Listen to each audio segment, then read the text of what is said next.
Bonjour, je m'appelle Thierry, je suis là pour vous aider à créer plus d'amour dans votre vie et dans celle des autres par des actes simples. Aujourd'hui dans cette vidéo, je vous propose le défi numéro 8. D'abord, je vais vous parler de quelque chose, je me souviens quand j'étais enfant, je recevais parfois des punitions ou des engueulades que je trouvais disproportionnées ou injustes. Je suppose que ça vous est arrivé vous aussi et je vais vous expliquer certainement une des raisons pour lesquelles ça se passait comme ça. Je vais vous expliquer ça par une histoire. Alors c'est l'histoire des pâtes à la carbonara. Paul, en fait, qui travaille dans une entreprise, a une journée très difficile. Bon, il a été pris à partie par un collègue, il a eu un entretien qui s'est mal passé avec son chef de service, et on va dire c'est pas sa journée, donc il est rempli de frustration, avec une certaine colère. Il rentre le soir à la maison, et comme tous les mardis soirs, sa femme fait des pâtes à la carbonara, et là, elle avait mis un peu trop de sel.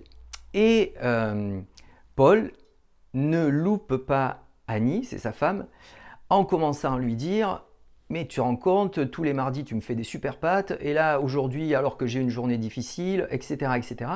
Jusqu'à lui reprocher ce qui s'est passé il y a un an en arrière avec la belle-mère, parce qu'en fait il a fait un week-end où il aurait dû partir avec des copains, etc. et qui s'est sacrifié. Bon, en fait, on ressort en fait des vieux dossiers qui sont non digérés, non dits, et qui vont remonter à la surface. Et là, sa femme, elle est tellement surprise de recevoir tout ça qu'elle en reste bouche bée, et elle ne sait pas quoi dire, et puis bon, elle retourne à ses fourneaux pour essayer de faire ce qu'elle peut en marmonnant à l'intérieur d'elle et en n'étant pas bien.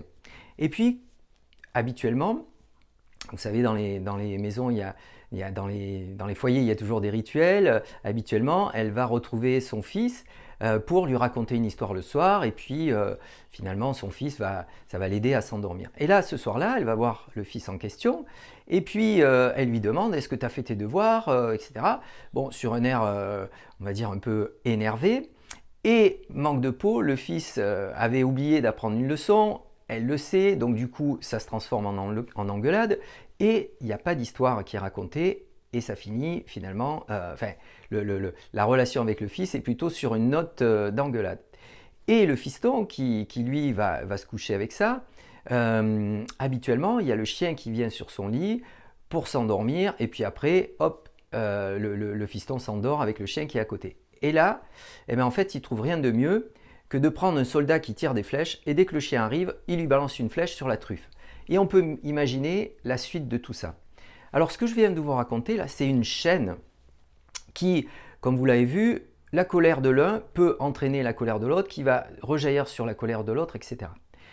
Qui va rejaillir plutôt sur l'autre, etc. C'est un peu comme un effet papillon, mais négatif. Donc le défi que je vous propose, c'est vraiment d'observer, quand vous êtes en colère, comment vous allez décharger votre colère. En fait, il y a un phénomène de je charge un certain nombre de frustrations, de rancœur, de ressentiments, et après, comment je le décharge. Alors, il y a des personnes qui savent très bien le faire en parlant, etc. Mais il y en a d'autres pour qui ça reste à l'intérieur, c'est certainement la majorité des gens, et ensuite, ils vont le décharger sur quelqu'un qui a souvent rien à voir avec l'histoire. Donc, je vous donne une première suggestion, c'est de décharger ce trop-plein. Par exemple, vous rentrez dans votre voiture et vous criez un bon coup. Ou alors vous écrivez tout ce que vous auriez voulu dire et que vous n'avez pas pu dire. Ou alors vous allez vous défouler dans la nature, peut-être marcher un petit peu, histoire de faire un sas de décompression juste avant d'aller dans un autre lieu avec des gens qui n'ont rien à voir avec ce que vous venez de vivre. La deuxième chose que vous pouvez faire aussi, c'est de demander pardon, de demander des excuses auprès de la personne à qui vous avez peut-être déchargé un trop-plein qui n'avait rien à voir avec elle. Je pense notamment aux enfants. Alors, par rapport aux enfants, on se dit, tiens, on ne va pas faire ça. Mais si, vous pouvez, même un an après, même 2 ans après, dire, il y a eu une période de ma vie où je me suis rendu compte que ce que j'ai fait, ce n'était pas forcément bien vis-à-vis de vous, parce que, etc., etc. Donc, je vous demande pardon par rapport à ça. Ça ne vous délégitime pas par rapport à votre rôle de père ou de mère. Bien au contraire, ça dit aux enfants, 1, je reconnais mes erreurs. 2, on peut faire des erreurs en tant que parent et les reconnaître après.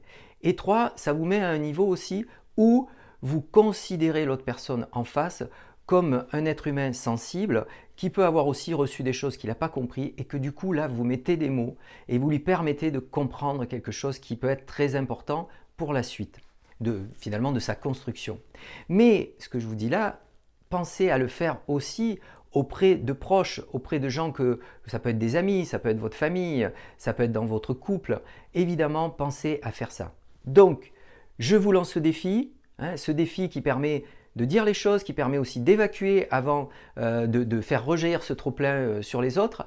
À vous de le relever, à vous aussi de diffuser, de commenter si vous le souhaitez. Et n'oubliez pas, vous êtes quelqu'un de bien.